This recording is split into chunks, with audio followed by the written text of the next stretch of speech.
कि अगर आपको कोई बात कहनी हो तो अपने सीट के सामने लगे माइक ऑन करें। पहले हरा लाइट जलेगा, अगर आपको आसन से अनुमति मिलती है तो लाल लाइट में बदल जाएगा। इसके बाद आप अपनी बात रख सकते हैं। अब प्रश्नोत्तर काल होगा, अल्पसूचित प्रश्न लिए जाएंगे। माननीय सदस्य श्री अमरेंद्र कुमार।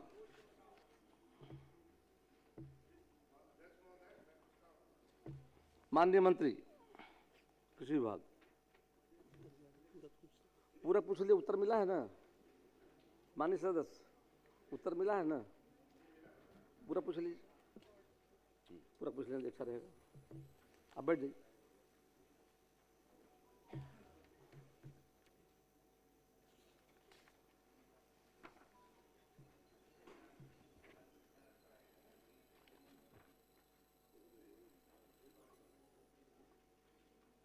अध्यक्ष महोदय, राज्य में दलहन की कुल खपत का 33% ही उत्पादन हो रहा है। माननीय मंत्री जी से यह जानना चाहता हूं कि इस वित्तीय वर्ष में दलहन के उत्पादन को बढ़ाने के लिए कितनी राशि खर्च करके कौन सी योजना कार्यान्वित की गई है? बताइए। बिहार के कृषि व्यवस्था के एक अत्यंत महत्वपूर्ण फसल है। वर्ष 24-25 में राज्य में लगभग 4.48 लाख हेक्टेयर क्षेत्र में दलहन की खेती से 3.93 लाख मीट्रिक टन का उत्पादन प्राप्त हुआ है। यह हमारे किसानों के मेहनत। माननीय अध्यक्ष महोदय, बिहार के चतुर्थ कृषि रोड मैप के अंतर्गत कि दलहन को विशेष प्राथमिकता दी गई है। अनुदानित दर पर बीज वितरण, आधुनिक तकनीकी के माध्यम से प्रत्यक्षण कार्यक्रम तथा ड्रोन से कीटनाशक छिड़काव जैसे उपायों से दलहन उत्पादन को बढ़ावा दिया जा रहा है। वित्तीय वर्ष 24-25 में मसूर उत्पादक किसानों को 2000 प्रति क्विंटल की प्रोत्साहन राशि दी गई है तथा मूंग को हरित खाद के रूप में विशेष रूप से प्रोत्साहित किया गया है। माननीय मुख्यमंत्री तीव्र बीज विस्तार योजना के तहत दलहन के बीज प्रतिस्थापन दर में उल्लेखनीय वृद्धि है। माननीय प्रधानमंत्री जी के नेतृत्व में दलहन का आत्मनिर्भरता मिशन प्रारंभ किया गया है, जिसके अंतर्गत बिहार को 93.75 करोड़ की राशि की आवंटित की गई है। उससे उन्नत बीज उत्पादन, क्षेत्र विस्तार, प्रसंस्करण और मूल्य संवर्धन को बल मिला है। सरकार द्वारा नाफेड एवं एनसीसीएफ के माध्यम से एमएसपी दर दलहन की सुनिश्चित खरीद की व्यवस्था की गई है ताकि किसानों को उनके उत्पाद का उचित मूल्य मिल सके। माननीय अध्यक्ष महोदय, हमारा स्पष्ट लक्ष्य है कि आगामी 5 वर्षों में दलहन के क्षेत्र उत्पादन को दुगुना से अधिक बढ़ा करके बिहार को दलहन उत्पादन में आत्मनिर्भरता बनाया जाएगा और किसानों की आय को सशक्त एवं सुरक्षित किया जाएगा। सरकार हर कदम पर किसानों के साथ पूरी मजबूती के साथ खड़ी है। पहले उनको पूछ लीजिए भाई साहब। माननीय सदस्य सब्जी जी बैठ जाइए, आप पूछ लीजिए दो और। मैं माननीय मंत्री जी से यह जानना चाहता हूं कि क्या सरकार औरंगाबाद के गो विधानसभा में दलहन का बीज का उत्पादन केंद्र और दलहन का प्रोसेसिंग यूनिट की स्थापना, विपणन की व्यवस्था कब तक कराना चाहती है?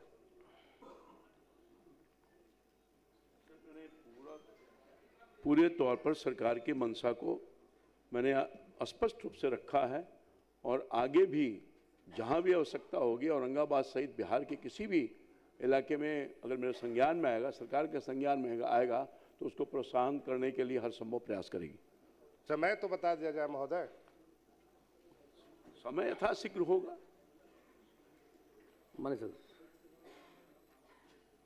माध्यम से माननीय मंत्री जी से जानना चाहते हैं महोदय, बिहार में दलहन की उत्पादन सबसे ज़्यादा अगर कहीं पे होने की व्यवस्था होती है तो टाल इलाका में ये दलहन की खेती होती है महोदय।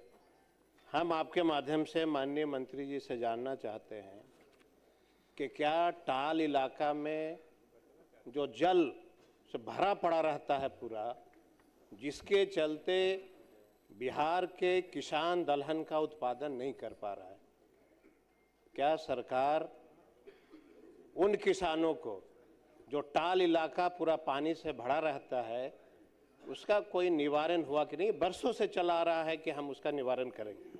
दूसरा है महोदय कि किसानों को गेहूं और चावल आप एमएसपी खरीद रहे हैं। बिहार में कहीं भी कोई जिला नहीं है जहां पे एमएसपी पे आप दलहन की खरीद करते हैं। तो आखिर किसान दलहन का खेती कैसे करेगा? आप उसकी किसान को जो है दाल खरीद नहीं सकते हैं। टाल इलाका को आप सूखा व्यवस्था नहीं कर रहे हैं पानी निकालने का, तो दलहन का उत्पादन का बढ़ावा आप बिहार में कैसे दे सकते हैं? हम ये माननीय मंत्री जी से जानना चाहते हैं।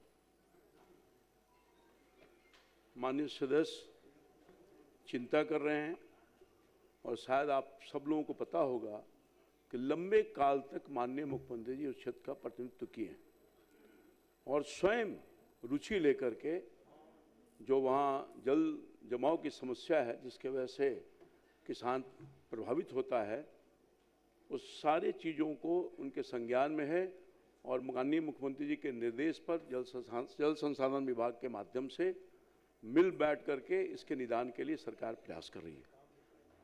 और माननीय मंत्री आप पूछ ली। अध्यक्ष महोदय,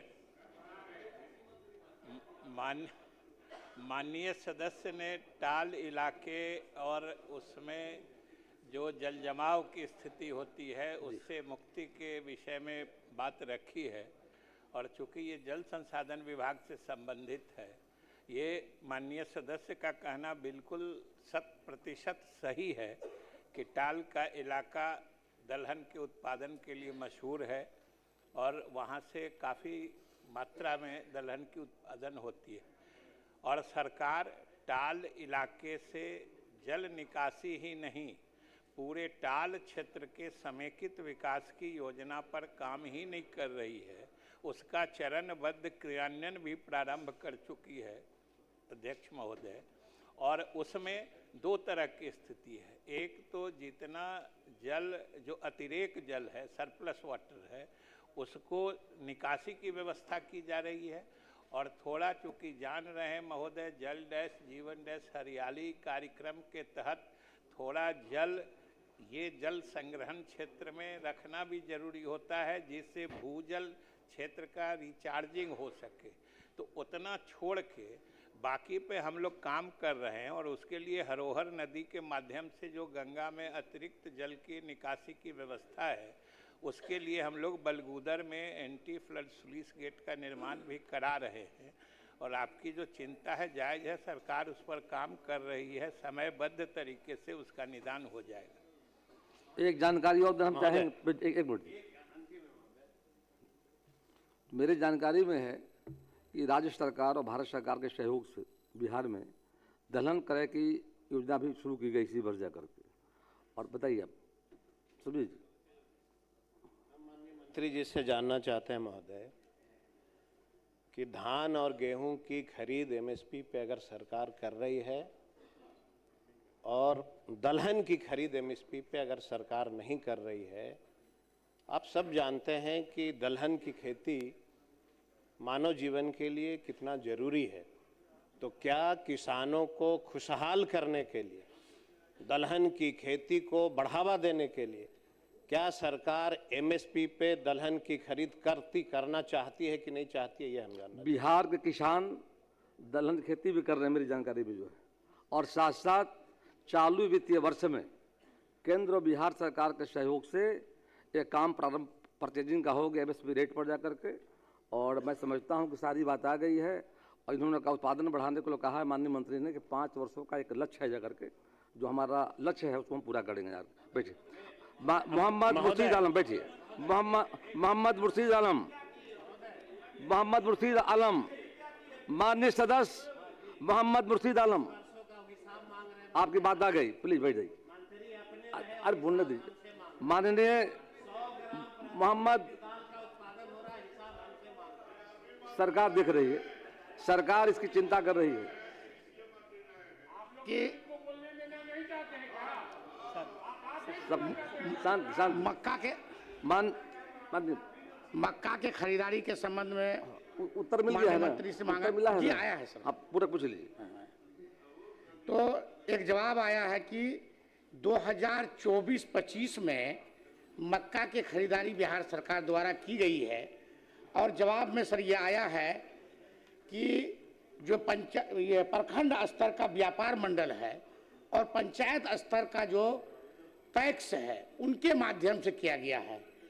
इस संबंध में कहना है कि सर जो 24-25 का जो ये बात कर रहे हैं, इसकी चिट्ठी है मेरे पास, जिसका पत्रांक जो है ज्ञापांक है 420 25/3/2025 को। और जो अभी ये कह रहे हैं कि हम 24 को खरीदे हैं, इसका है 2846 ज्ञापांक 4/6/2024 को। लेकिन इसमें जो है ये खरीदारी की जो बात किए हैं, मात्र इनका जो एक आदेश हुआ है बिहार सरकार का अधिसूचना के माध्यम से, वो व्यापार मंडलों को, पैक्स को नहीं दिया गया है। इसमें जो जानकारी दी गई है कि पैक्स के माध्यम से खरीदारी की गई है। एक तो ये गलत है शायद, अब किस वजह से, अगर ये दूसरी चिट्ठी है तो वो भी हमको दें। और इसका जो एक ये होता है मक्का का सर, कि 1 महीना का समय दिया गया कि 5/6/2024 से 5/7/2024 तक मक्का का जो खेती होता है सर, कि वो थोड़ा जो अक्ता होता बुआई होता है वो मार्च के बाद कटने लग जाता है। आप खरीदारी कर रहे हैं जून में, तो कहीं ना कहीं इसका समय भी बढ़ाने की ज़रूरत है। और दूसरी बात है कि सर इसमें 1 महीना का जो समय दिया गया है मक्का की खेती के लिए, उसकी खरीदारी के लिए लंबा समय दिया जाए। और एक जवाब इसका आया है सर कि हम लोग 2025-26 में भी मक्का की खरीदारी के लिए ये किए हैं। लेकिन उसका जो चिट्ठी है सर 420 25/3/2025 को, उसमें कहीं भी मक्का का कोई जिक्र नहीं है कि मक्का खरीदारी का हम कर रहे हैं। और एक सवाल ये भी है कि क्या मक्का की खरीदारी सरकार करेगी? माननीय मंत्री।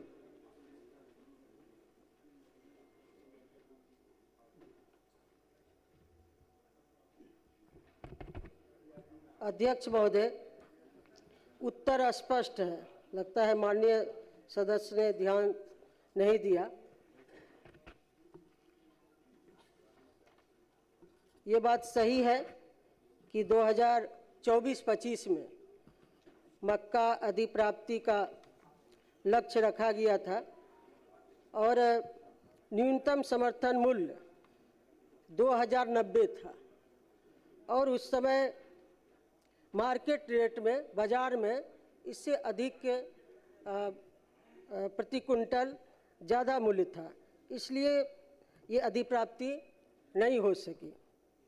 रही बात 25-26 में, चूँकि रबी विपणन मौसम वर्ष 2025-26 में इथेनॉल उत्पादन इकाइयों के द्वारा NCCF के द्वारा मक्के की मांग नहीं की गई थी, इसलिए NCCF के द्वारा अधिप्राप्ति प्रारंभ नहीं की गई। और आगामी रबी विपणन मौसम 26-27 में इथेनॉल उत्पादन इकाइयों द्वारा NCCF से मक्के की मांग प्राप्त होने के उपरांत राज्य अंतर्गत अधिप्राप्ति माह जून 2026 से संभावित है। अध्यक्ष महोदय, ये डिमांड पर है, इथेनॉल कंपनी डिमांड करेगी तभी अधिप्राप्ति होगी। महोदय, माननीय सदस्य का इसमें कहा गया है कि ध्यान नहीं दिया गया। इनके जवाब में है कि पैक्स द्वारा भी खरीदारी की गई है 2024 में। लेकिन सर चिट्ठी में स्पष्ट है यहाँ पर कि मात्र व्यापार मंडल को ही आदेश दिया गया है और इसका व्यापक न प्रचार प्रसार कहीं भी प्रखंड स्तर से मक्के की खरीदारी के लिए नहीं की गई। और ये कह रहे हैं कि ठीक है, इसका जो समर्थन मूल्य बाजार में ज़्यादा था, मेरा कम था 2090, इस वजह से खरीदारी नहीं हुई। कम से कम किसानों को जानकारी मिलनी चाहिए कि व्यापार मंडल या पैक्स के माध्यम से खरीदारी हो रही है।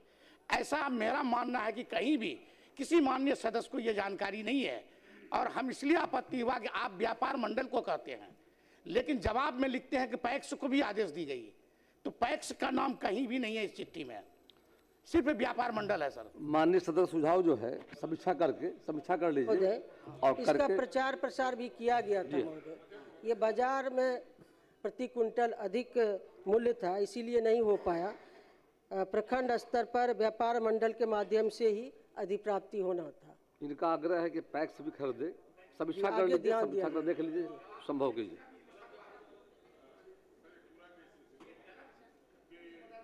आपका हो गया, बैठ जाइए। ये खेती होती है सर मक्का की, और वहाँ के किसानों के लिए एक वरदान है ये कि कैश क्रॉप है सर, और उसकी बुआई नवंबर, दिसंबर, जनवरी तक होती है और कटाई भी इसी तरह से 3 महीना लेट होता है। तो 3 महीने तक जिस फसल की कटाई हो सर, उसकी खरीदारी सिर्फ 1 महीने के लिए देना सर, ये कहीं से उचित नहीं है। और दूसरी बात, माननीय मंत्री महोदया ने यह कहा है कि इथेनॉल कंपनी वाले का चूंकि ऑर्डर नहीं था, उनकी मांग नहीं थी, इसलिए खरीदारी नहीं हुई।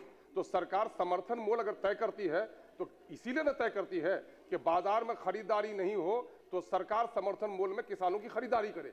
तो क्या ऐसी पॉलिसी बनाएंगे कि उसकी अवधि को 3 महीने तक खरीदारी हो, इथेनॉल कंपनी मांगे ना मांगे, लेकिन उसकी खरीदारी सरकारी स्तर पर कराया जाए? क्या इसका उपाय माननीय मंत्री महोदया कराएंगी? सरकार ने साफ कहा है, हमारे तो बताया जा रहा है, हम चार माननीय सदस्यों का सुझाव जो आया है ना आप सबों का, इस सबकी समीक्षा कर लीजिए और समीक्षा जो संभव हो करने का प्रयास कीजिए। अब तारांकित प्रश्न लिए जाएंगे। माननीय सदस्य श्री विजय सिंह। महोदय, जवाब तो प्राप्त हुई है, सरकार ने स्वीकार किया है, लेकिन हम माननीय अध्यक्ष महोदय मैं चाहना चाहूँगा कि चूंकि कड़ावाला घाट पूरे सीमांचल का एक ऐसा घाट है जहाँ अररिया, पूर्णिया, किशनगंज से लोग आते हैं। हम माननीय मंत्री से आग्रह करेंगे कि प्राथमिकता के आधार पर इस फाइनेंशियल ईयर में उस छठ घाट का, काढ़ावाला घाट का निर्माण कराया जाए, ताकि वहाँ पे जिस तरह सिमरियाही घाट का निर्माण कराया गया है, सीमांचल के क्षेत्रों में उस घाट का निर्माण कराया जाए, ताकि लोग वहाँ पे आके सुयोजित ढंग से पूजा अर्पण कर सके। क्योंकि माघी पूर्णिमा भी काफी लोग वहाँ आते हैं, लाखों की संख्या में, पूर्णिया, अररिया, किशनगंज से लोग आते हैं, कटिहार माननीय मंत्री, तो छठ घाट का निर्माण कराया जाए प्राथमिकता के आधार पर। महोदय, अध्यक्ष महोदय, माननीय सदस्य के द्वारा जो कहा गया है, हमने भारत सरकार को भेजे भी हैं और वहाँ से प्रशासनिक स्वीकृति होने के बाद वह कार्य प्रारंभ किया जाएगा। माननीय मंत्री जी काफ़ी काम कर रहे हैं, तो हम चाहते हैं कि एकदम इस नगर विकास से इस काम को आपके प्राथमिकता के आधार पर प्रथम काम कराया जाए, ताकि हम लोग आपके फॉलोअर हैं, हम दिखवाते हैं इसको। माननीय सदस्य अमरेंद्र कुमार।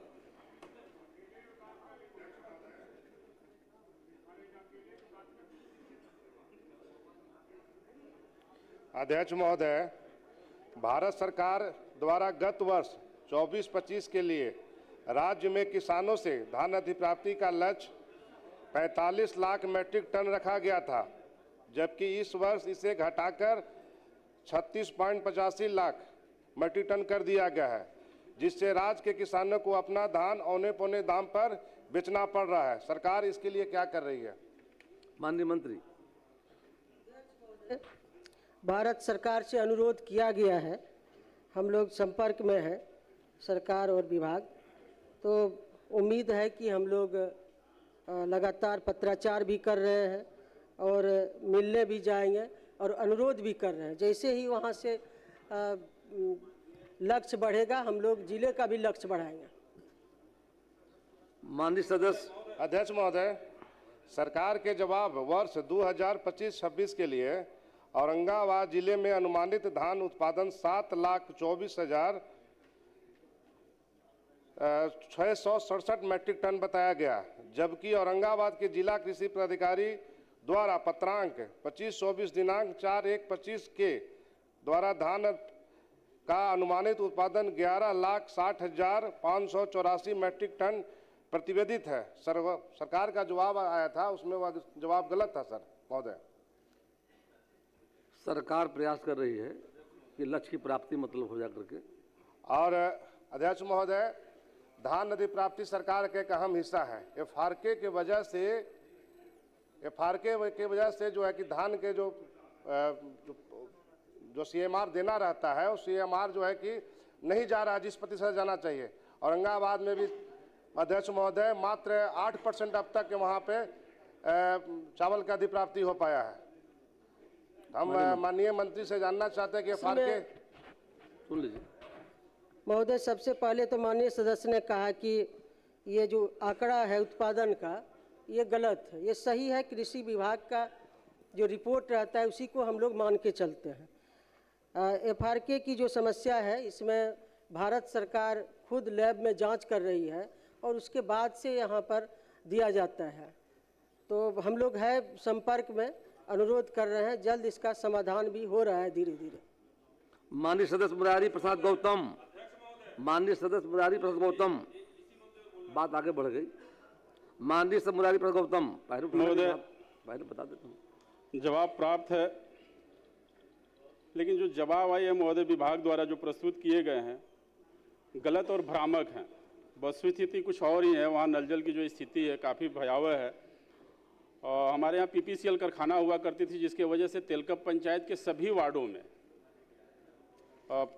काफ़ी दूषित वहाँ का पानी है। और जलापूर्ति की बात जो जवाब में आई है महोदय, ये सुचारू रूप से जारी है। मैं लगातार क्षेत्र भ्रमण में रहता हूँ। किसी भी गांव में, तेलकप पंचायत ही नहीं, पूरे रोहतास, मैं पूरे विधानसभा की बात कर रहा हूँ, किसी भी गाँव में आज तक अभी जलापूर्ति पूरी तरह से सुनिश्चित नहीं की गई है। क्या माननीय मंत्री महोदय ऐसे जो पदाधिकारी जो जवाब दिए उन पर कार्रवाई करने का विचार रखते हैं? माननीय मंत्री।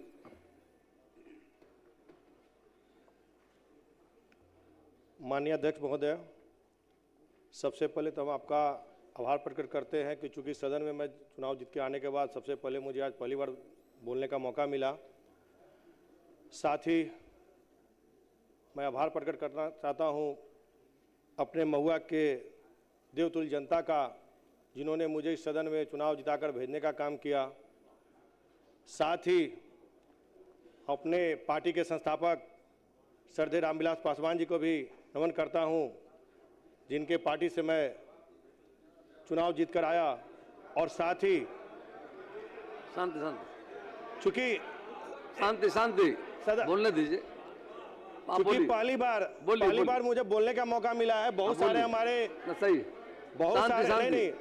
बहुत सारे हमारे माननीय सदस्य होंगे अध्यक्ष महोदय, बहुत सारे हमारे माननीय सदस्य होंगे जो नहीं जानते होंगे, इसलिए मैं बताना चाहूंगा कि हम लोक जनशक्ति पार्टी रामविलास से जीतकर आए हैं। जो हमारे नेता देश के केंद्रीय मंत्री आदरणीय श्री चिराग पासवान जी हैं, जिन्होंने मुझे 2 बार विश्वास जिताकर मुझे यहाँ भेजने का काम किया। साथ ही हम माननीय सदस्य का बताना चाहेंगे कि रोहतास जिला अंतर्गत रोहतास प्रखंड का रोहतासगढ़ रसुलपुर में जो तेलकप पंचायत और नौहट्टा प्रखंड का इन्होंने जिक्र किया है, वहाँ पर रघुनाथपुर, भदारा और शाहपुर पंचायत है। तीनों ही सुदूर पहाड़ी क्षेत्रों के कुछ जगहों पर भूजल में फ्लोराइड की उपलब्धता पाई गई है, जिसके निराकरण हेतु रोहतास प्रखंड के गुणवत्ता प्रभावित 6 वार्डों में तथा नौहट्टा प्रखंड के 8 वार्डों में फ्लोराइड रिमूवल प्लांट का अधिष्ठापन कर ग्रामीणों को शुद्ध पेयजल मुहैया कराई जा रही है। साथ ही रोहतास प्रखंड के तेलकप पंचायत में कुल 7 अदद वार्ड हैं, जिसमें 1 से लेकर 7 में, जिसमें से 3 संख्या जो वार्ड एवं 4 संख्या वार्ड है उसमें गुणवत्ता प्रभावित वार्ड पाई गई है। उक्त दोनों वार्ड में फ्लोराइड रिमूवल प्लांट सहित जलापूर्ति योजना का निर्माण कर ग्रामीणों को शुद्ध पेयजल मुहैया कराई जा रही है। और गुणवत्तापूर्ण प्रभावित वार्ड संख्या 1 से लेकर 7 में से वार्ड जलापूर्ति योजना का जो निर्माण कर नियमित रूप से जलापूर्ति की जा रही है।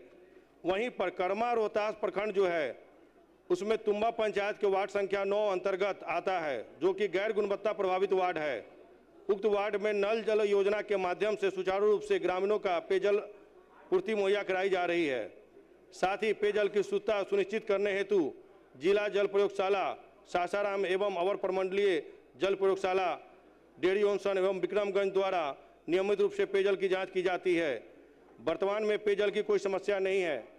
अध्यक्ष महोदय, मैं आपको बताना चाहूँगा कि इसके लिए हम लोग लगातार पदाधिकारी हमारे वहाँ पर जाकर सभी जगह पर जब माननीय सदस्य का मुझे प्राप्त हुआ, उसके बाद हमारे जो पदाधिकारी हैं वहाँ पर घूमकर और वहाँ पर देखने का काम कर रहे हैं।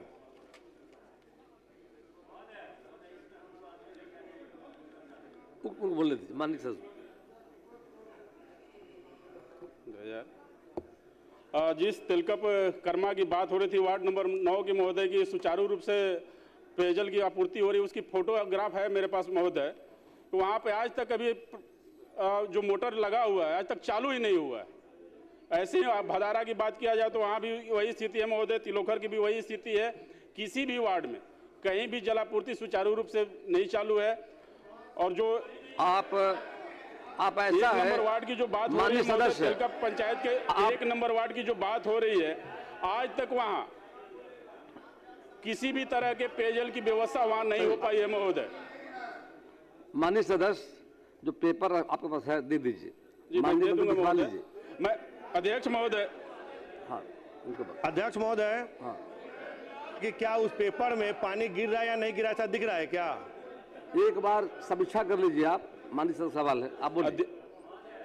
आप भेजवा दीजिए। अध्यक्ष महोदय, अध्यक्ष महोदय, आप जो कहना चाह रहे हैं रिकॉर्ड में आ गया है, पेपर दे दीजिए।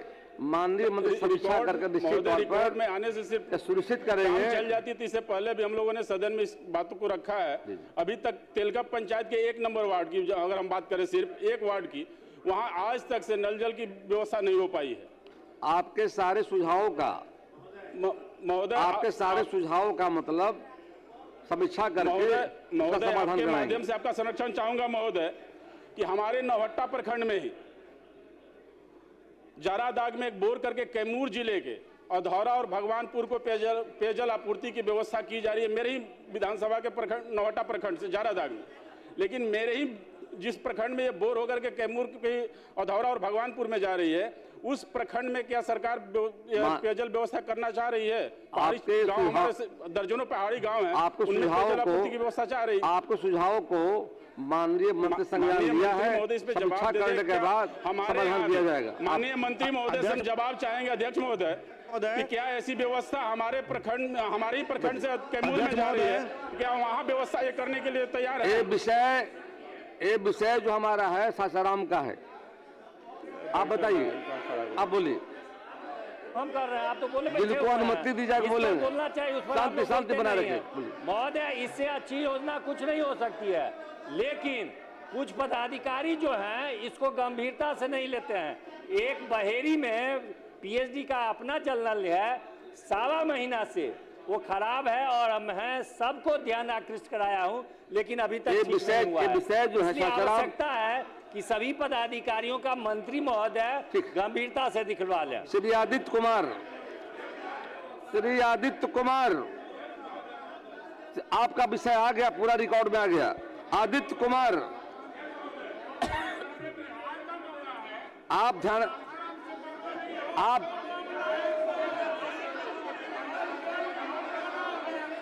ध्यान आकर्षण में ले आइए। मेरा अभी तारांकित प्रश्न आया है, हमारा सुझाव है भाई।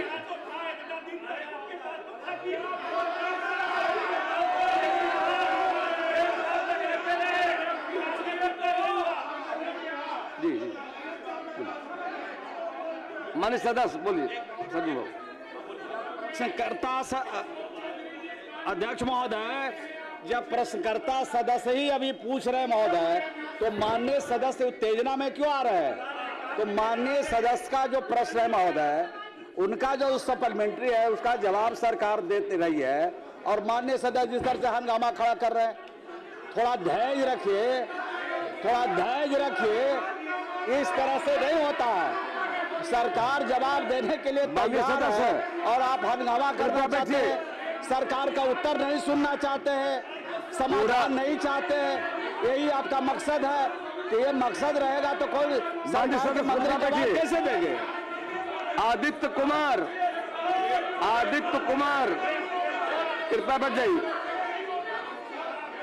आदित्य कुमार, माननीय सदस्य आदित्य कुमार, माननीय सदस्य अरुण मांझी, माननीय सदस्य अरुण मांझी। पूछता हूँ माननीय सदस्य पूछता हूँ अध्यक्ष महोदय, मैं इसकी जांच कर अध्यक्ष महोदय, यदि माननीय शांति यदि माननीय सदस्यों को लगता है मामला बिहार का है तो चाहेंगे आप ध्यान आकर्षण ले आइए, है ना, डिबेट का हो जाएगा। चलिए अरुण मांझी जी पूछता हूँ सर। माननीय मंत्री।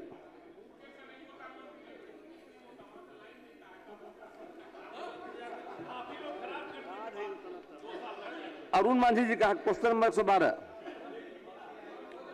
112 नाला निर्माण के संबंध में है। अरुण मांझी जी का है। अरुण मांझी जी है ना? जी सर, जी पूछे लीजिए। पूछे हैं सर। ठीक है, धन्यवाद माननीय मंत्री। अध्यक्ष महोदय सुनिए, प्रश्न स्वीकारात्मक है। वर्तमान में नगर परिषद द्वारा यह योजना प्रस्तावित नहीं है। प्रस्ताव आने पर विचार किया जाएगा।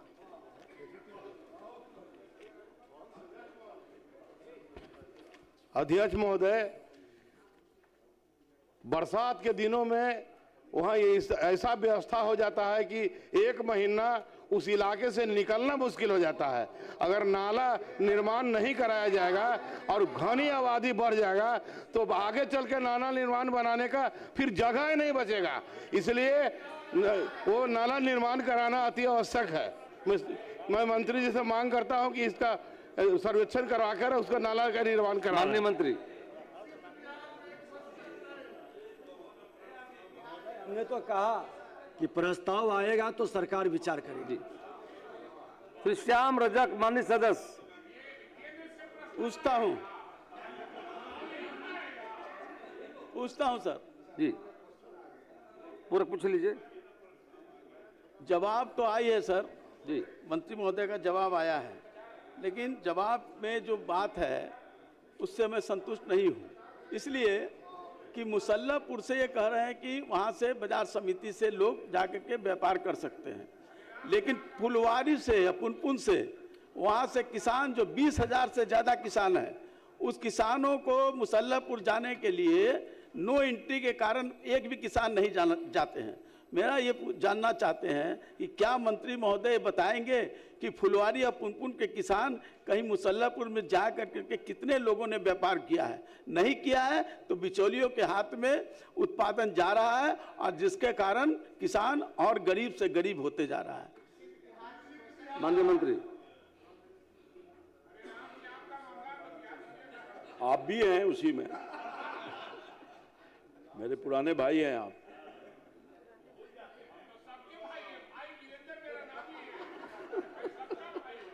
शांति। हमारा वाला ओरिजिनल है।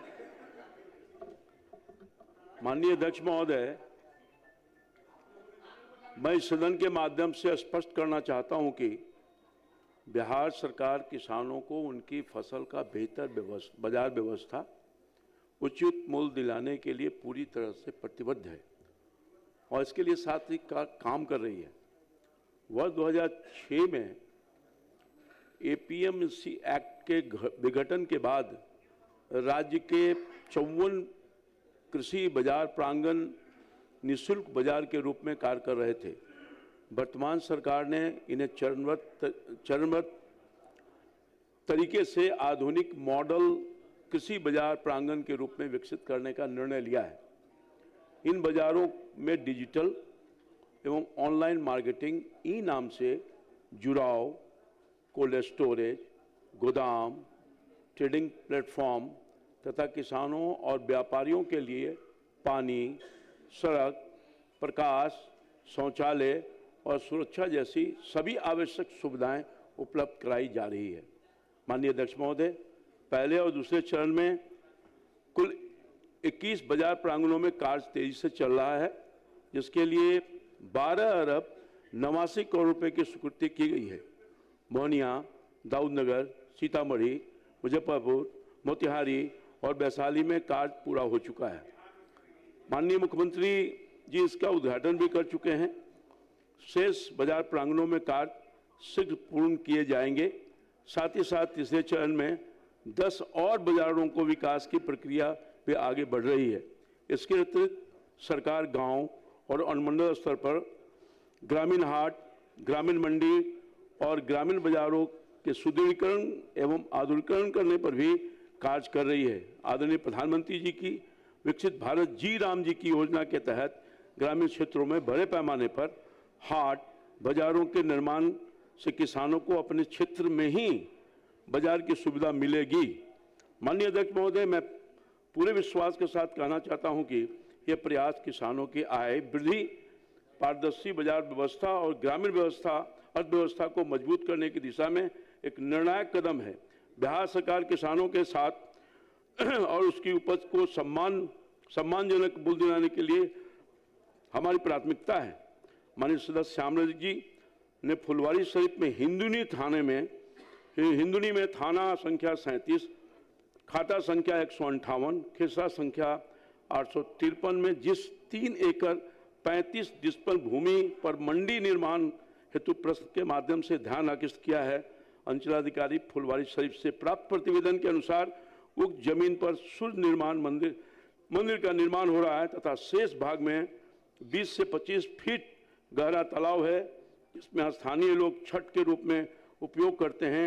उक्त भूमि जल स्रोत एवं जल जीवन हरियाली से संबंधित है। माननीय सदस्य,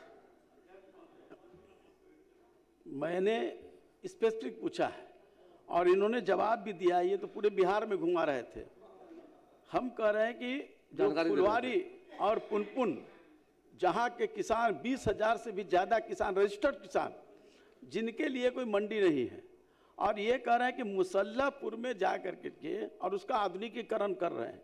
आधुनिकीकरण करें, लेकिन वो किसान वहाँ कैसे जा पाएंगे? उनका लागत भी बढ़ेगा और उनकी दूरी भी बढ़ेगी और नो एंट्री है।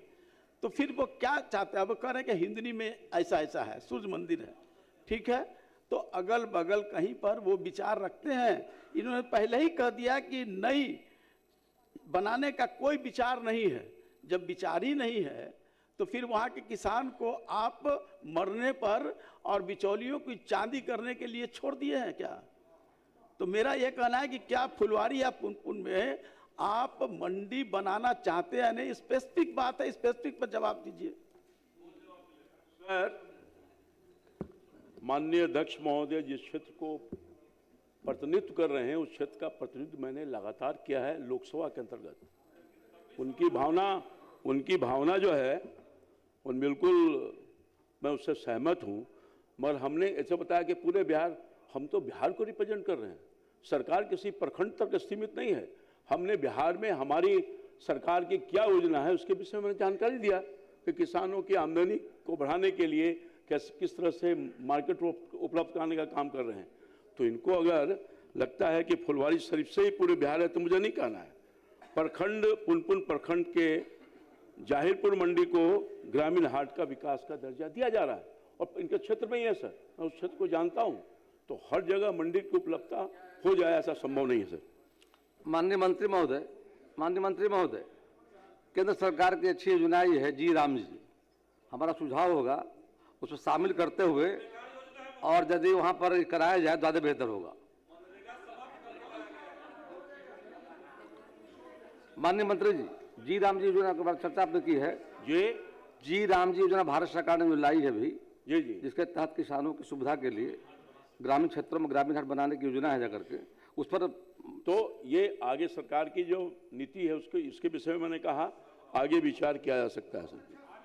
श्री रजनीश कुमार, माननीय सदस्य रजनीश कुमार महोदय, उत्तर मिला है महोदय, लेकिन जो हमने पूछा है प्रश्न में उसका जवाब नहीं है इसमें महोदय। आधा अधूरा उत्तर दिया गया। हमने स्पष्ट पूछा है कि हमारे विधानसभा क्षेत्र में 280 नल जल में से अधिकांश रख रखाव एवं ऑपरेटर को मानदेय राशि के भुगतान नहीं होने के कारण बंद पड़ा हुआ। रख रखाव के विषय पर कोई उत्तर नहीं है और जहां तक ऑपरेटर के मानदेय की राशि के भुगतान के सवाल पर जो इन्होंने कहा है महोदय, तो उसमें हम ये पूछना चाहते हैं माननीय मंत्री से कि पंप चालकों को पारिश्रमिक एवं विद्युत विपत्र के भुगतान का क्या यह एक मुश्त राशि दिया जाता है या इसे मासिक स्तर पर दिया जाता है महोदय? माननीय मंत्री पहले ये बताएं। माननीय मंत्री।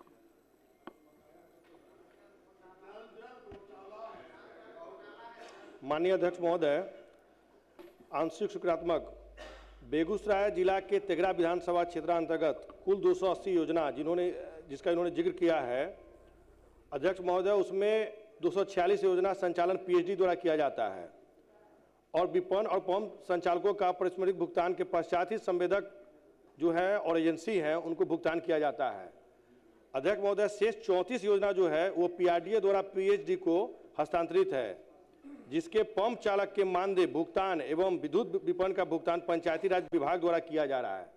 अध्यक्ष महोदय, ये पूरे बिहार का मामला है और इसके लिए हमारी पंचायती राज मंत्री से बात भी हुई है कि सभी जगह जो ये पंप ऑपरेटर का जो मामला आ रहा है इसके लिए हम लोग बात कर रहे हैं और माननीय सदस्य का चिंता जाहिर है, हम लोग इस पर बात कर रहे हैं और बहुत जल्द इसका निष्कर्ष निकाल लिया जाएगा। साथ ही अध्यक्ष महोदय, पीआरडीए द्वारा जो हस्तांतरित योजना है उसके पंप चालक के मानदेय भुगतान एवं विद्युत बकाया रहने के कारण जो बाधित हो रही है उसे अविलंब संज्ञान में लेकर पंचायती राज विभाग से समन्वय स्थापित करते हुए हम लोग पुनः जलापूर्ति योजना बहाल कर दी जाएगी और वर्तमान में सभी योजनाओं के नियमित रूप से जलापूर्ति की जा रही है। अध्यक्ष महोदय। सभापति महोदय, इन्होंने कहा कि निष्कर्ष निकाल करके और इस पर पूरे बिहार में ये समस्या है। आप विधानसभा में हैं, विधान परिषद में नहीं है, सभापति ने अध्यक्ष। माननीय अध्यक्ष महोदय,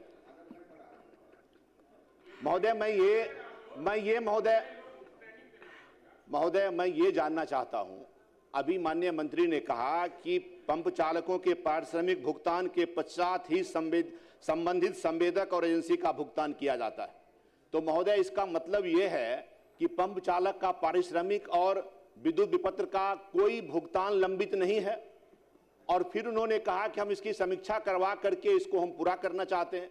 तो मैं ये कहना चाहता हूं महोदय, मैं अपने विधानसभा क्षेत्र में पूरे जिम्मेदारी के साथ कह रहा हूं कि आधे से अधिक नल जल योजना पूर्ण या आंशिक रूप से, मैं फिर कह रहा हूं कि उसमें रखरखाव के कारण कहीं पाइप टूट गया है, कहीं बंद पड़ा हुआ है, कहीं विद्युत विपत्र का भुगतान नहीं हो रहा है, कहीं ऑपरेटर को पैसा नहीं मिल रहा है। इसके कारण अध्यक्ष महोदय पूरा आधे से अधिक बंद है। और अंत में जो इन्होंने इनका उत्तर है महोदय, और इनका उत्तर है कि वर्तमान में सभी योजनाओं को नियमित रूप से जलापूर्ति की जा रही है। यह पूरी तरह से सदन को दिग्भ्रमित करने वाला उत्तर है महोदय। ऐसे पदाधिकारी पर कार्रवाई करनी चाहिए माननीय मंत्री को, क्योंकि ये माननीय मुख्यमंत्री जी का महत्वाकांक्षी योजना है, पेयजल से जुड़ा हुआ समस्या है। अभी कुछ देर पहले सदन में ये विषय आया भी था महोदय, और मैं ये कह रहा हूं कि इस दो कारण से मुख्यतः बंद है। एक तो रखरखाव का विषय है, कोई उत्तर नहीं इस पर दिया गया है माननीय मंत्री के द्वारा, और जो भुगतान लंबित है, यहां तक कि विद्युत विपत्र का भुगतान भी लंबित है, ऑपरेटर का भुगतान लंबित है। और यह कमोबेश ठीक कहा कि शायद बिहार में, लेकिन मैं तो अपने विधानसभा क्षेत्र में पूरी समीक्षा करके कह रहा हूं। तो इसको सभापति अध्यक्ष महोदय, इसको माननीय मंत्री पूरी तत्परता के साथ लें और हमारे क्षेत्र में तो कम से कम जल्दी करवा दें इसको चालू। माननीय मंत्री। अध्यक्ष महोदय, माननीय सदस्य के द्वारा जो कहा गया है, हम बताना चाहेंगे कि हमने पहले ही कहा है कि इसमें दोनों विभाग के द्वारा पीएचडी और पंचायती राज के द्वारा जितने भी अनुरक्षक हैं उसमें पहले ये पंचायती राज के जिम्मे था और उसका मेंटेनेंस भी पंचायती राज विभाग कर रही है। तो जहां भी इस प्रकार की समस्या आ रही है, इसको हमने पहले ही जवाब में भी दिया है कि इसको अविलंब हम लोग कर लेते हैं और इसकी समीक्षा करके बहुत जल्द इसको हम लोग करवाने का काम करेंगे। पंचायती राज, ये पंचायती राज विभाग का विषय सिर्फ नहीं है, ये उत्तर में महोदय है कि 280 योजना में 246 योजना तो इन्हीं का है, पीएचडी का है, मात्र 34 योजना पंचायती राज का है। इसलिए इसका उत्तर पंचायती राज के माथे नहीं बढ़ा जा सकता है। माननीय मंत्री ने आश्वस्त किया है कि समीक्षा करने के बाद संबंधित विभागों को राय करके निश्चित तौर पर बकाया का भुगतान, बिजली का बिल का भुगतान और मेंटेनेंस अच्छा हो, ये बेगूसराय का है। श्री संदीप सौरभ, मान संदीप सौरभ जी, संदीप सौरभ जी, संदीप सौरभ जी।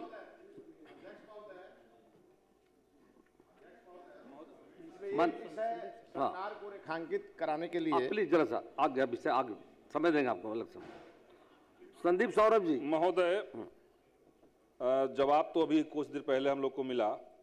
ये बड़ा गंभीर सवाल है।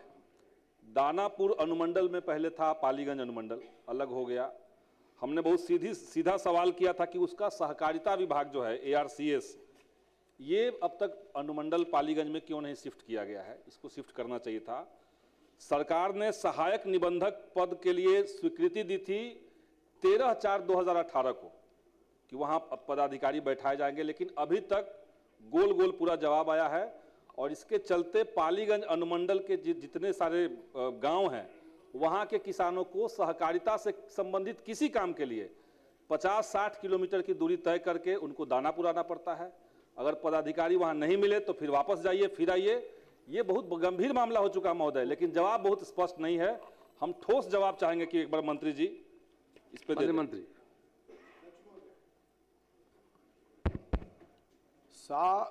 जवाब स्पष्ट है। अब उनको समझ में नहीं आ रहा है तो मैं समझा दे रहा हूं। और इनको नहीं, एक मिनट सुन लीजिए। माननीय सदस्य,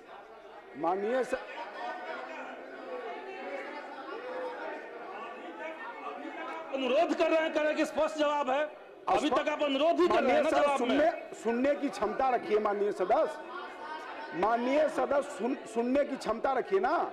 आप सवाल किए हैं तो जवाब सुनिए।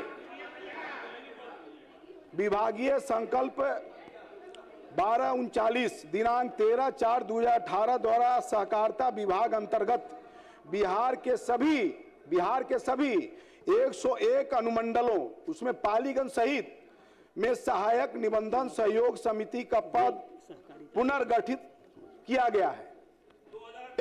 एक सुन लीजिए भाई, पूरी बात सुनिए। जिनमें से 54 सहायक निबंधन सहयोग समितियां कार्यालय पूर्व से कार्यशील है। पालीगंज सहित नव सृजित कुल 47 अनुमंडलों में सहायक निबंधक सहयोग समितियां के कार्यालय हेतु महालेखाकार बिहार पटना से निकासी एवं व्ययन का प्राधिकार पत्र प्राप्त नहीं होने के कारण एक कार्यालय वर्तमान में कार्यशील नहीं हो पाया। उक्त अनुमंडलों में कार्यालय स्थापित करने हेतु मंत्री परिषद के अनुमोदनों उपरांत इनके अधीनस्थ विभिन्न प्रकार के संवर्गों में पद सृजित करते हुए विभागीय पत्रांक 65-96 दिनांक 31/12/2025 द्वारा कार्यालय के गठन हेतु स्वीकृति प्रदान की गई है, जिसके आलोक में वित्त विभाग बिहार पटना के पत्रांक 554 दिनांक 15/1/2026 द्वारा महालेखाकार लेखा एवं हकदार बिहार पटना से इन नव सृजित कार्यालय के निकासी एवं व्ययन का प्राधिकार जैसे प्राप्त होगा वैसे वहां कार्यालय खुल दिया है। अब इसके बाद आपको और कैसा जवाब चाहिए माननीय सदस्य?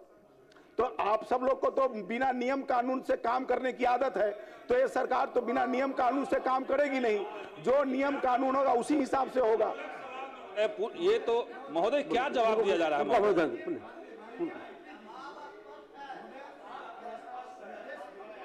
बड़ा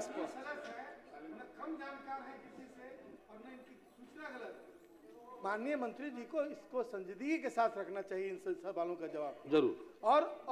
और ये माननीय विधायक की भी इज्जत और मर्यादा का सवाल है। सवाल अभी कई प्रश्न किए गए, सरकारी उत्तर जो आता है वो गलत भी आ रहा है, फिर भी उस पर स्टैंड लेना गलत है। माननीय सदस्यों की जो सूचना है या जानकारी है उसको संज्ञान में लेना चाहिए, वेरीफाई कर लीजिए। यदि गलत हो तो उस पर एक्शन नहीं होगा, लेकिन यदि गलत नहीं हो उनकी सूचना तो उसके आधार पर जो पदाधिकारी गलत जवाब दे रहे हैं उसको उस पर संज्ञान लेकर उस पर कार्रवाई जरूर सरकार कार्रवाई करेगी। संदीप महोदय, हम तो बहुत सामान्य सी बात कह रहे थे।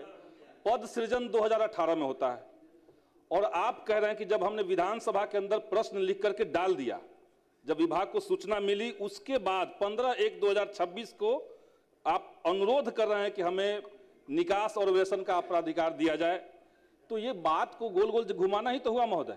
जब 2018 से ये स्वीकृत पद था, तो आपने क्यों नहीं भरा? ये ठोस बात आपको कहनी चाहिए थी। तो मंत्री जी जवाब देने के बजाय धमकी केवल दे रहे हैं। ऐसी इस भाषा में जवाब दिया जाता है महोदय? इस भाषा में जवाब देंगे मंत्री? ये कोई भाषा है जवाब देने का?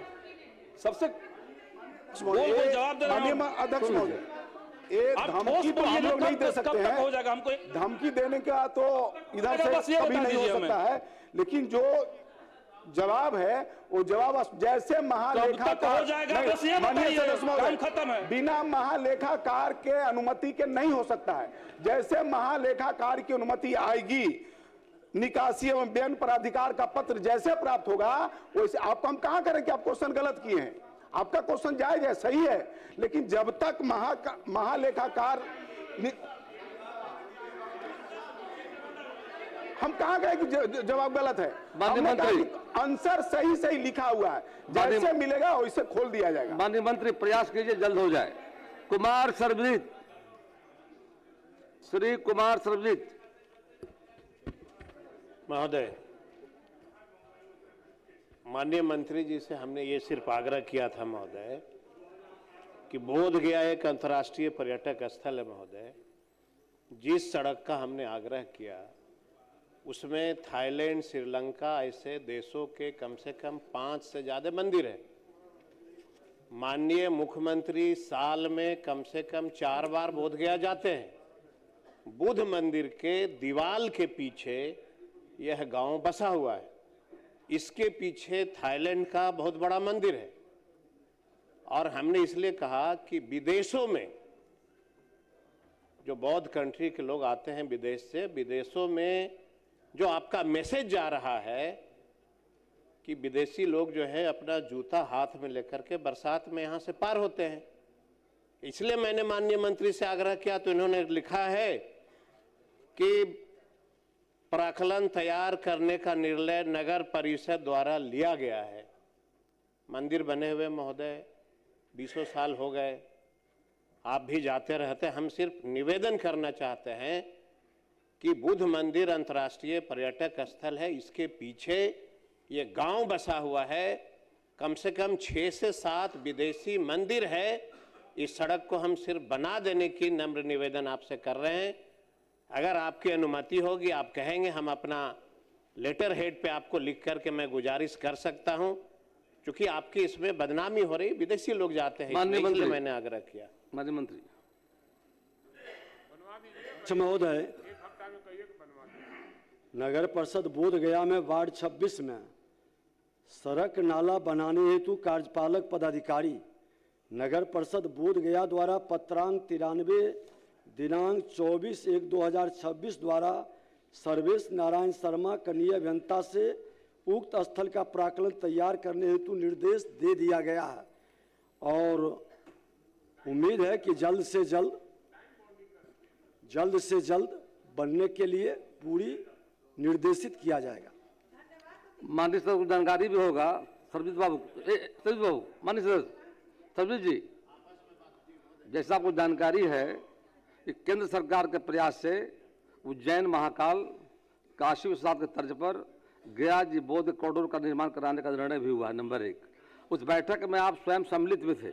उसका जो पीपीटी प्रस्तुत किया जा रहा था और आप स्वयं मतलब 29 तारीख को शामिल थे, हमें आमंत्रित किया गया था।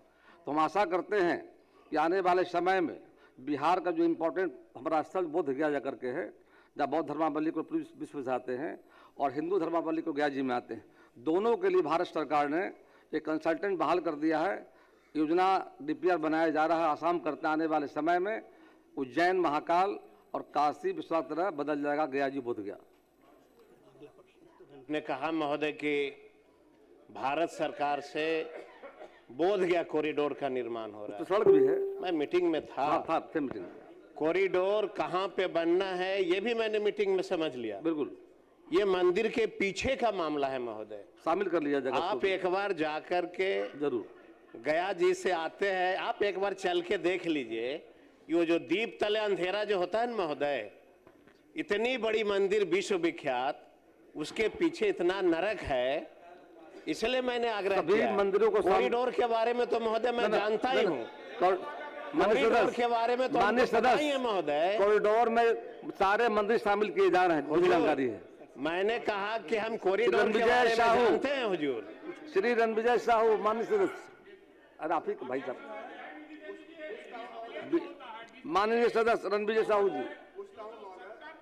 महोदय, अध्यक्ष महोदय, माननीय मंत्री क्या कर रहे हैं? महोदय, माननीय सदस्य को जानकारी भी है और ये खुद वहाँ से प्रतिनिधित्व कई बार किए हैं, पूर्व मंत्री भी रहे हैं। महोदय, आज बोध गया के अंदर हमें अभी जस्ट वहाँ गए थे, भूमि सुधार जन कल्याण संवाद भी लगाए, कई समस्याएं भी आया और संयोग से नगर विकास मंत्रालय भी है। महोदय, माननीय मंत्री जी पुरानी तारीडीह में देवी स्थान राजू ठाकुर के घर से हुए बाटपा थाई मंदिर सिद्ध पासवान के घर तक पीसीसी पथ नाला निर्माण का जो चिंता व्यक्त कर रहे हैं, जब इसको स्वीकार कर लिया गया है, 6 माह के अंदर काम कर दिया जाएगा। महोदय, सरकार सजगता के साथ पर्यटक स्थलों के विकास के लिए संकल्पित है। धन्यवाद दे दीजिए, धन्यवाद दे दीजिए, धन्यवाद दे दीजिए।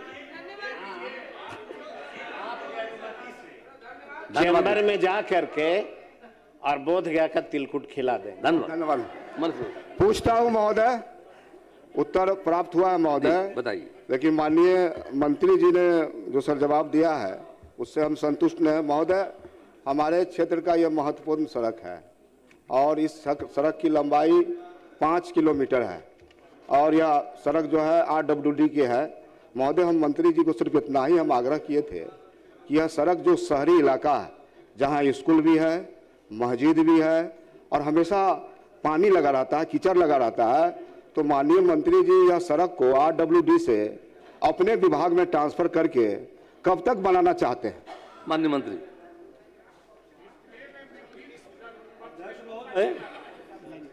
माननीय सदस्य जो प्रश्न किए हैं, तो सामान्य बोर्ड के दिनांक 22/12/25 के प्रस्ताव संख्या 6 द्वारा सड़क नाला निर्माण कराने का निर्णय लिया गया है।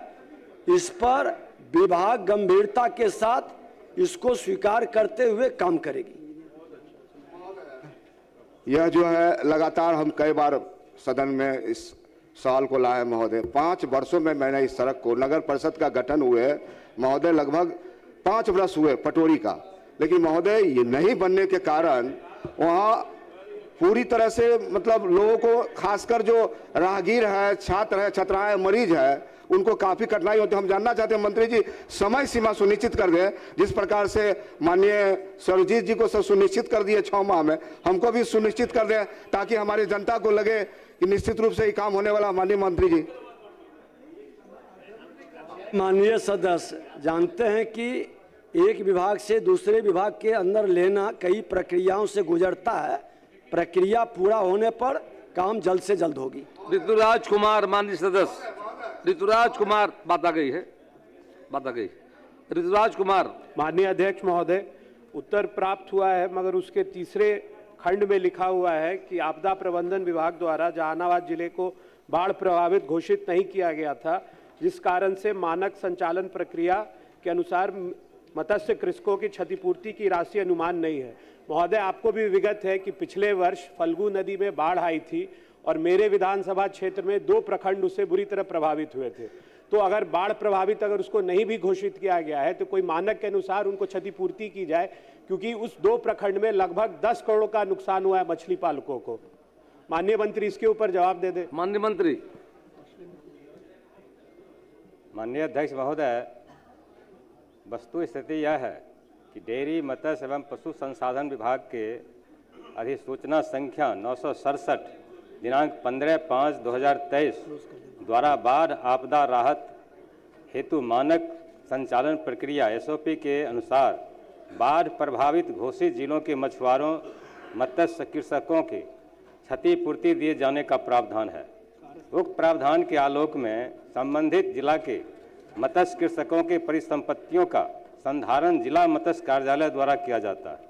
उल्लेखनीय है कि उक्त संधारित परिसंपत्तियों की सूची जिला पदाधिकारी जहानाबाद से अनुमोदित है। आपदा प्रबंधन विभाग द्वारा बिहार सरकार द्वारा वर्ष 2025 में जहानाबाद जिला को बाढ़ प्रभावित घोषित नहीं किया गया है, जिस कारण मानक संचालन प्रक्रिया SOP के अनुसार मत्स्य कृषकों को क्षतिपूर्ति की राशि अनुमान नहीं है। उक्त खंडों में वस्तु स्थिति स्पष्ट कर दी गई है। आई थी 2 प्रखंड में, उसका क्षति भी हुआ है, तो उसकी क्षतिपूर्ति तो करवाना ही होगा। पुनः दिखवा लीजिए माननीय मंत्री, पुनः दिखवा लीजिए एक बार इनका आग्रह को। अब प्रश्नोत्तर काल समाप्त हुआ। जिन प्रश्नों को उत्तर तैयार हों उन्हें सदन पटल पर रख दिए जाएं। अब कार्य स्थगन प्रस्ताव सूचना ली जाएगी। माननीय सदस्यगण, आज दिनांक 5 फरवरी 26 के लिए निम्न माननीय सदस्य कार्य स्थगन प्रस्ताव सूचना प्राप्त हुई है। श्री अख्तरुल इमाम शाबिशा, श्री गुलाम शरबर शाबिशा, मोहम्मद सरवर आलम शाबिशा, मोहम्मद मुर्शीद आलम शाबिशा एवं संदीप सौरभ शाबिशा। आज दिनांक 5 फरवरी 26 को सदन में माननीय राज्यपाल के भाषण के धन्यवाद प्रस्ताव पर वाद विवाद एवं सरकार का उत्तर निर्धारित है। अतः बिहार विधानसभा के पत्रकार नियम 6(3) एवं नियम 47(2) के तहत नियमानुसार नहीं रहने के कारण कार्य स्थगन प्रस्ताव सूचना को अमान्य किया जाता है। ठीक सर, बहुत बहुत माननीय स्पीकर महोदय, राज्य में हत्या, लूट और बलात्कार जैसी घटनाएं बढ़ रही हैं। अपराधियों का मनोबल बढ़ा हुआ है।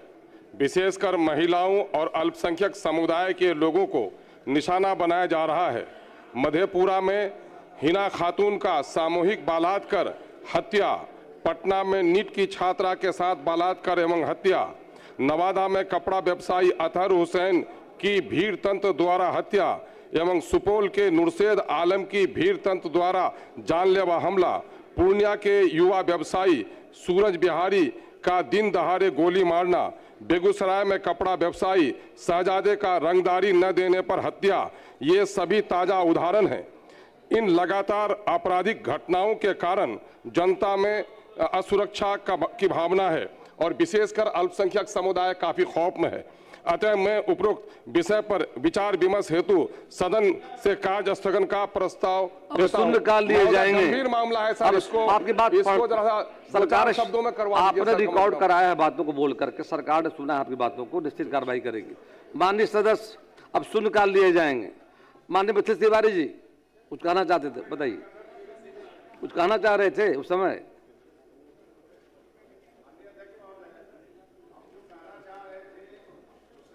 ध्यान में लाना इसलिए जरूरी है, ये जो नल जल पूरी योजना जो बिहार में चल रही है उसमें सबसे बड़ा गैप ये है कि पिछली बार जब ये योजना आई थी और उस समय जो वार्ड सदस्य जीते थे, उन्होंने अपनी ज़मीन पे नल जल का टंकी लगा दिया।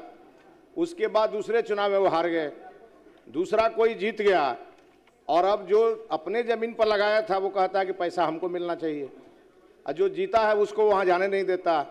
एक सबसे बड़ी समस्या ये है अध्यक्ष महोदय, हम आपके माध्यम से सरकार से आग्रह करेंगे, इसके लिए कोई नीति जरूर बननी चाहिए जिसके कारण इसका समाधान हो सके। धन्यवाद। कविता देवी। माननीय अध्यक्ष महोदय, कटिहार जिला अंतर्गत कोढ़ा विधानसभा क्षेत्र के कोढ़ा चौक से सेमापुर जाने वाली सड़क RCD के अधीन है। सड़क चौड़ीकरण हेतु मुख्य अभियंता के द्वारा तकनीकी स्वीकृति 5 जून 2025 को मिलने के बावजूद 8 माह से अभियंता प्रमुख के यहाँ पर प्रशासनिक स्वीकृति हेतु लंबित है। उक्त सड़क चौड़ीकरण हेतु सरकार से मांग करती हूँ। श्रीमती निशा सिंह।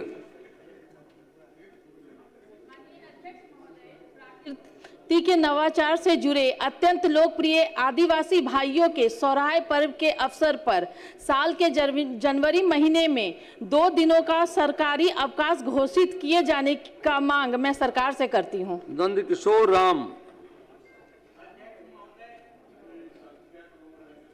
अध्यक्ष महोदय, पश्चिम चंपारण जिला अंतर्गत मेरे विधानसभा क्षेत्र के दोनों प्रखंडों करमसह रामनगर एवं गौनाहा आदिवासी बाहुल्य क्षेत्र है।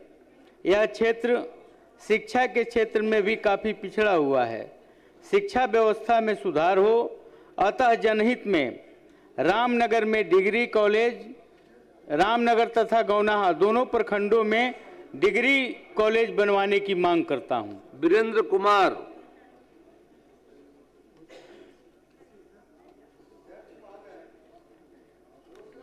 अंतर्गत बिरहा से कोल्हट्टा सड़क निर्माण कार्य की स्वीकृति ग्रामीण कार्य विभाग द्वारा मिल गई थी, लेकिन अभी कार्य प्रारंभ नहीं हुआ है। उद्घाटन के बावजूद डेढ़ साल से लंबित है। बिरहा कोल्हट्टा सड़क कार्य प्रारंभ करने की मांग सरकार से करता हूं। श्री प्रमोद कुमार सिन्हा। माननीय अध्यक्ष महोदय, रक्सौल अनुमंडलीय अस्पताल में ब्लड बैंक और वेंटिलेटर युक्त आईसीयू का अभाव है। सीमावर्ती क्षेत्र होने के कारण गंभीर मरीजों को मोतिहारी या बाहर रेफर करना पड़ता है, जिससे इलाज में देरी होती है। जनहित में सरकार से यह आधुनिक स्वास्थ्य सुविधाएं उपलब्ध कराने की मांग करता हूं। श्री अभिषेक रंजन। अध्यक्ष महोदय, बेतिया जीएमसीएच में दिनांक 21 जनवरी 2026 को सुशीला देवी का इलाज के दौरान डॉक्टरों की लापरवाही के कारण मौत हो गई तथा परिजनों के साथ मारपीट की गई। नगर थाना कांड संख्या 46/26 दर्ज है। दोषी डॉक्टरों कर्मियों की गिरफ्तारी की मैं सरकार से मांग करता हूं। श्री मुरारी मोहन झा।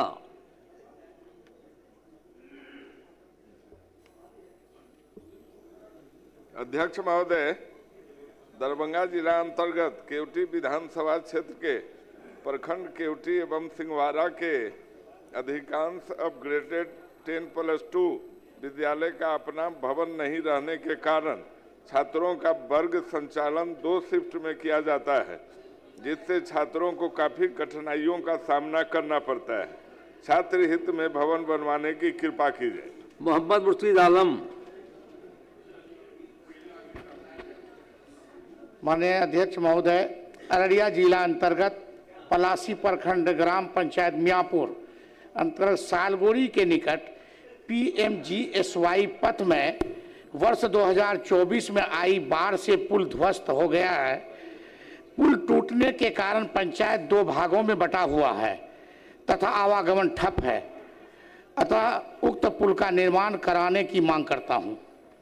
मोहम्मद सरवर आलम। अध्यक्ष महोदय, किशनगंज जिला अंतर्गत बेलुआ पंचायत वार्ड नंबर 12 के चिलमारी नदी घाट पर पुल निर्माण नहीं होने से हजारों की आबादी प्रभावित है। बरसात के दिनों में आवागमन पूरी तरह ठप हो जाती है।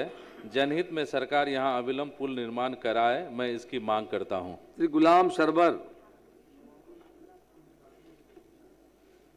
अध्यक्ष महोदय, पूर्णिया जिला अंतर्गत 22 प्रखंड के ताराबाड़ी पंचायत को अनुमंडल मुख्यालय एवं प्रखंड मुख्यालय से जोड़ने का कोई भी कार्य नहीं हुआ है, जिसके कारण उक्त पंचायतवासी स्वास्थ्य, शिक्षा, आवागमन जैसे मूल सुविधाओं से वंचित है। उक्त पंचायत को अनुमंडल मुख्यालय से जोड़ने हेतु पथ एवं पुल का निर्माण कराया जाए, मैं इसके लिए मांग करता हूं। श्री भरत बिंद।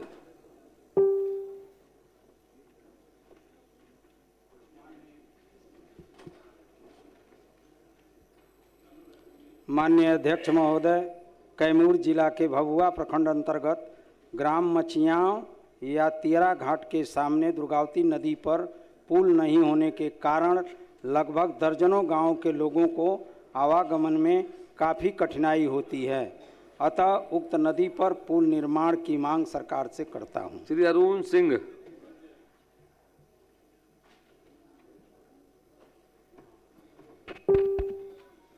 अध्यक्ष महोदय, रोहतास जिला अंतर्गत काराकाट नगर पंचायत के डेहरी विक्रमगंज पथ से प्रखंड मुख्यालय घोड़ारी, थाना, प्रोजेक्ट बालिका विद्यालय, विद्युत कार्यालय सहित SFC गोदाम होते हुए नाद गांव तक जाने वाली सड़क को पक्की सड़क PCC कार्य कराने की सदन के माध्यम से मांग करता हूं। श्री ललित नारायण मंडल।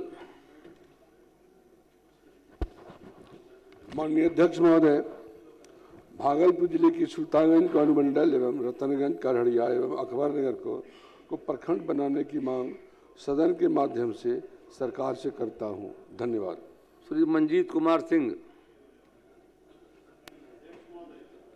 मैं सदन के माध्यम से गोपालगंज जिला अंतर्गत माझा प्रखंड में डोमहत्ता छवई खास में कैबिनेट की स्वीकृति से राजस्व भूमि सुधार विभाग द्वारा केंद्र विद्यालय खोलने एवं भवन निर्माण हेतु 4.63 एकड़ सरकारी भूमि हस्तांतरित करने हेतु समाहर्ता गोपालगंज ने दिनांक 2/1/26 को अपर मुख्य सचिव शिक्षा एवं निबंधन विभाग से बिहार को लीज डीड मुद्रक शुल्क एवं निबंधन शुल्क 100% छूट प्रदान करने के लिए पहल करने की मांग सरकार से करता हूं।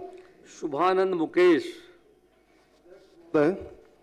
भागलपुर जिला अंतर्गत कहलगांव अनुमंडल अस्पताल में एनेस्थीसिया विशेषज्ञ न होने से वर्षों से सिजेरियन ऑपरेशन बंद है।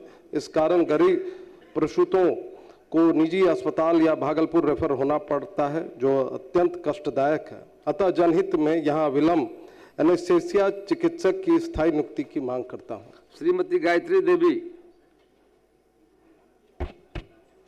माननीय अध्यक्ष महोदय, सीतामढ़ी जिला में रीगा चीनी मिल छोड़कर कोई भी दूसरा उद्योग नहीं है, जिसके कारण लोगों को काम व रोजगार के लिए दूसरे राज्य जाना पड़ता है। अतः सीतामढ़ी जिला के परिहार एवं सोनवर्षा प्रखंड में चावल, मक्का, आलू आधारित उद्योग लगाने की मांग सरकार से करती हूँ। श्री अजय कुमार। अध्यक्ष महोदय, समस्तीपुर जिला अंतर्गत प्रखंड विभूतिपुर, पंचायत पतेलिया, दिव्यधाम बेगूसराय जिला के प्रखंड खोदावंतपुर, पंचायत मालपुर के मटिहानी गांव के बीच बूढ़ी गंडक नदी पर पुल निर्माण नहीं होने से लोगों को आवागमन में काफ़ी कठिनाई होती है। मैं सरकार से उक्त स्थान पर उच्च स्तरीय पुल का निर्माण कराने का मांग करता हूँ। श्रीमती शालिनी मिश्रा।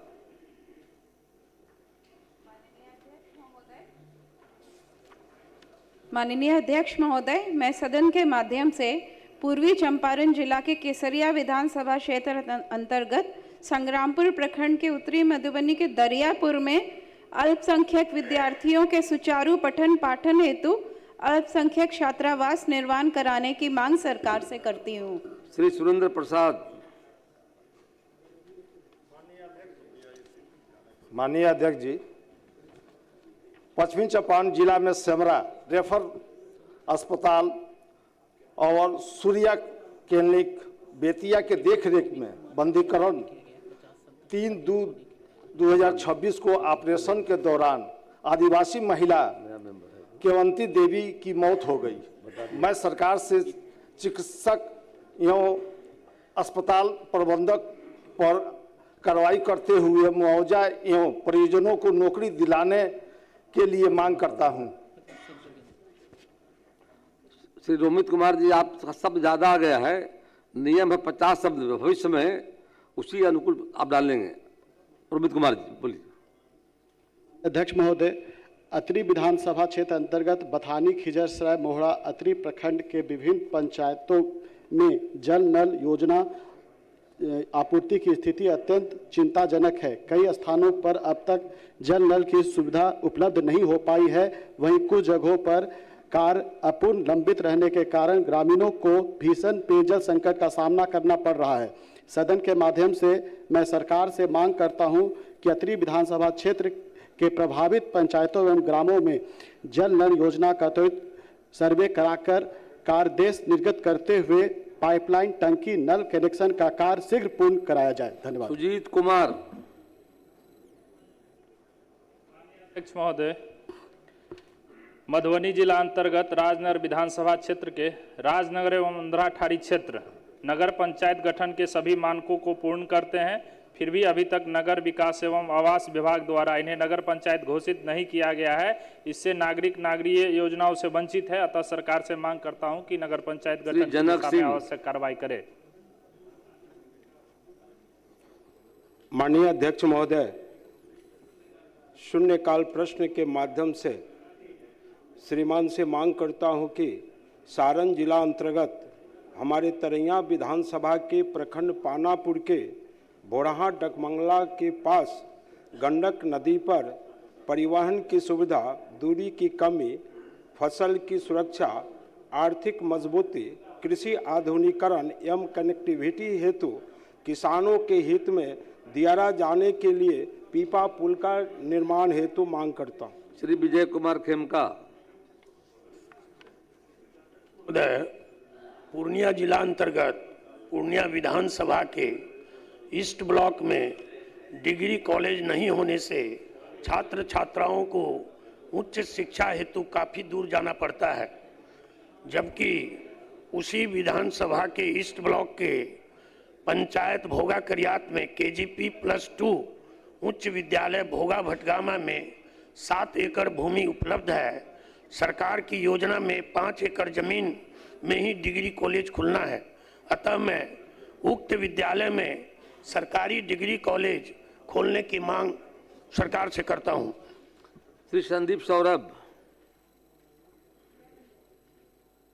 अध्यक्ष महोदय, पटना जिला अंतर्गत पालीगंज प्रखंड के पालीगंज बाजार में भीषण जाम और दुर्घटना की संभावना बनी रहती है।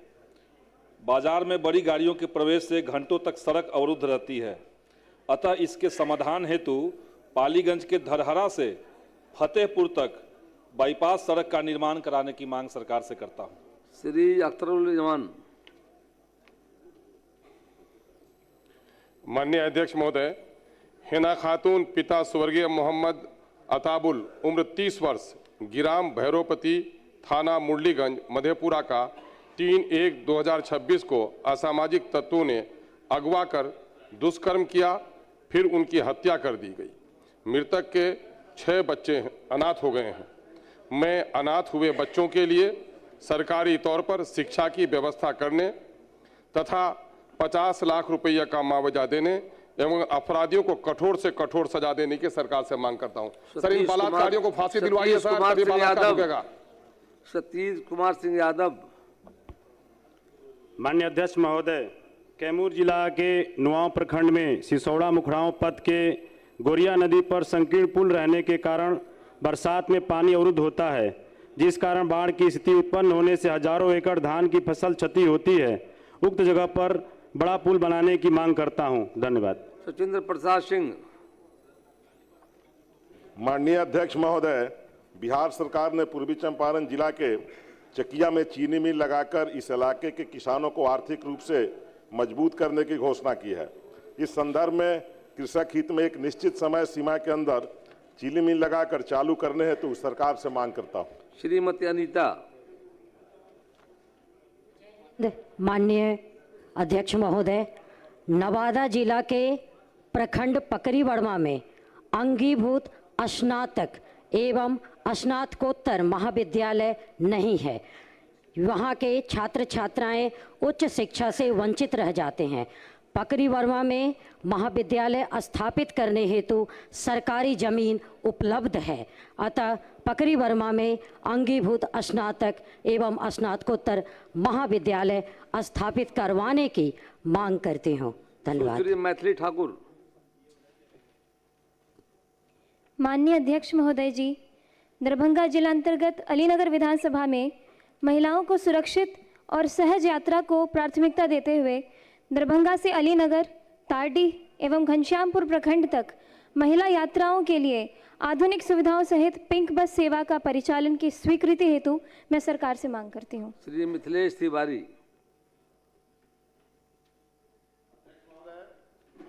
राज्य सरकार गोपालगंज जिले के डुमरिया घाट पर निर्मित नारायणी रिवर फ्रंट, रामघाट, सीता घाट एवं निर्माणाधीन विद्युत सौदागृह की सुरक्षा हेतु लगभग 1000 मीटर लंबा प्रोटेक्शन वाल का निर्माण शीघ्र करावे। धन्यवाद। श्री कलाधर प्रसाद मंडल। माननीय अध्यक्ष महोदय, पूर्णिया जिला अंतर्गत रुपौली विधानसभा के रुपौली प्रखंड के लगभग 12 पंचायत कोसी नदी के बाढ़ से और कटाव से लगभग 4 महीना काफ़ी ग्रसित रहता है। वहाँ के लोगों का आवाजाही, पशुपालकों के साथ परेशानी, कृषकों के साथ परेशानी। इसीलिए मैं आग्रह करता हूँ कि विजय घाट से लेकर कुरसेला पुल तक कोस्कीपुर गांव के सीमा तक वहाँ पर रिंग बांध बनाने की कृपा कीजिए। श्री कुमार शैलेंद्र।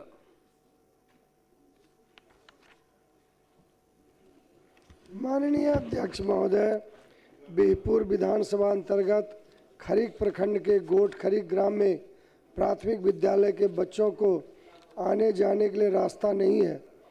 बच्चे बच्चियों को दूसरे के ज़मीन पर पगडंडी से जाना पड़ता है। सरकार से रास्ता के लिए ज़मीन अधिग्रह कर यथाशीघ्र सड़क बनवाने की मांग करता हूँ। अब ध्यानाकर्षण सूचना लिए जाएंगे। माननीय सदस्य श्री श्याम रजक अपनी सूचना को पढ़ें। अध्यक्ष महोदय, पटना जिला अंतर्गत फुलवारी शरीफ विधानसभा के फुलवारी शरीफ प्रखंड में गर्ल्स कॉलेज की आवश्यकता है। कॉलेज नहीं रहने से इंटर की पढ़ाई के बाद छात्राओं को शिक्षा के लिए पटना आना पड़ता है, जिससे छात्राओं को आने जाने में काफ़ी कठिनाई होती है। ऐसी स्थिति में बहुत सी छात्राएं उस शिक्षा से वंचित भी रह जाती हैं, जो एक गंभीर समस्या है। अतः फुलवारी शरीफ प्रखंड में गर्ल्स कॉलेज की स्थापना हेतु सदन के माध्यम से सरकार का ध्यान आकृष्ट कराना चाहता हूं। माननीय मंत्री शिक्षा विभाग।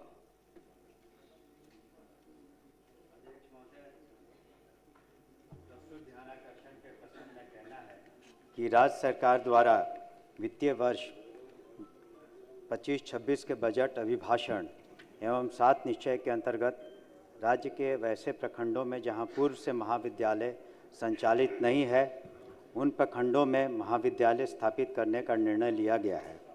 इस क्रम में विभागीय पत्रांक 40 दिनांक 14/1/2026 द्वारा राज्य के सभी जिला पदाधिकारियों से भूमि की उपलब्धता के संबंध में प्रतिवेदन की मांग की गई है।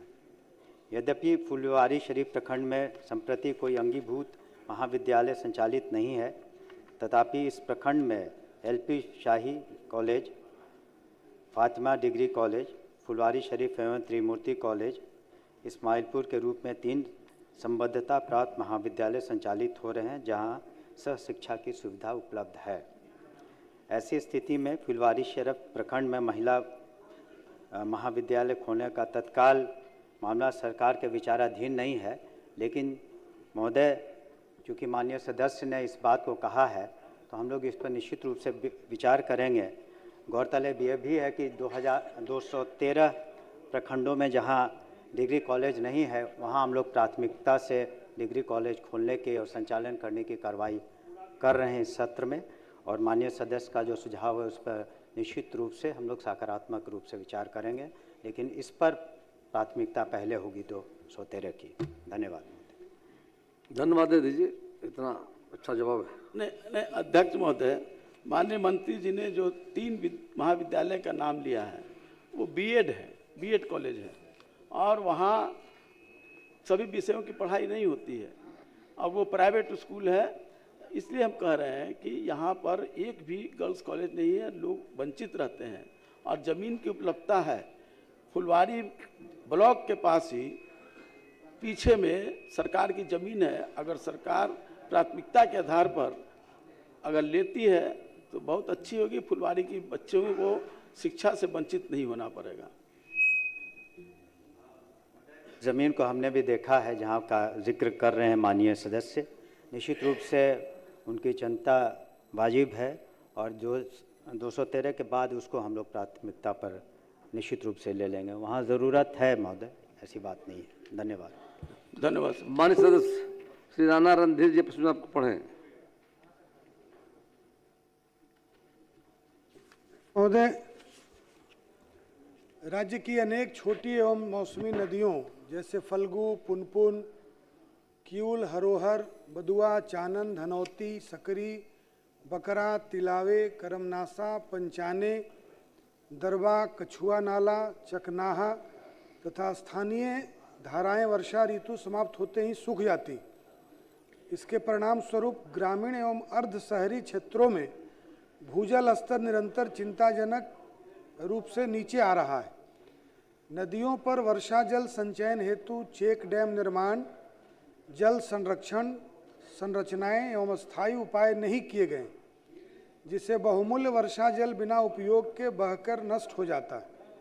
इसका प्रतिकूल प्रभाव किसानों पर पड़ रहा है, जिन्हें सिंचाई के अभाव में फसल उत्पादन में कमी झेलनी पड़ती है।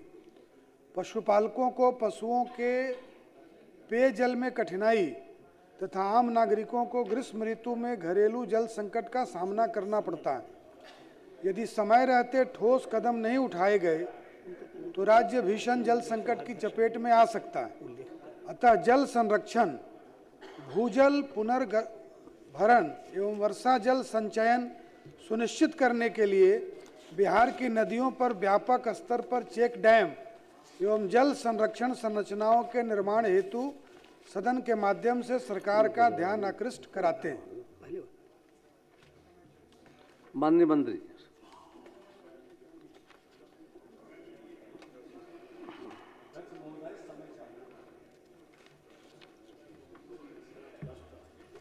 बिहार विधानसभा स्थापना दिवस के मौके पर माननीय लोकसभा अध्यक्ष श्री ओम बिरला जी भी आ रहे हैं।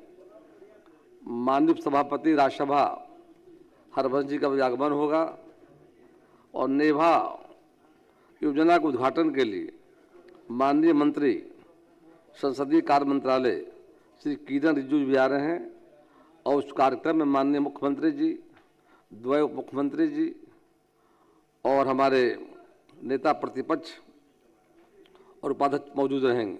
सबों से आग्रह है कि 7 फरवरी को होने वाले बिहार विधानसभा स्थापना दिवस के मौके पर व्याख्यान में निश्चित तौर पर यह कार्यक्रम 3 घंटे का है। 10:30 बजे प्रारंभ होगा और 1:30 बजे समाप्त हो जाएगा। सबों से आग्रह है कि निश्चित तौर पर इस कार्यक्रम में आप उपस्थित रहेंगे। अब सभा की कार्यवाही 2 बजे दिन तक के लिए स्थगित की जाती है।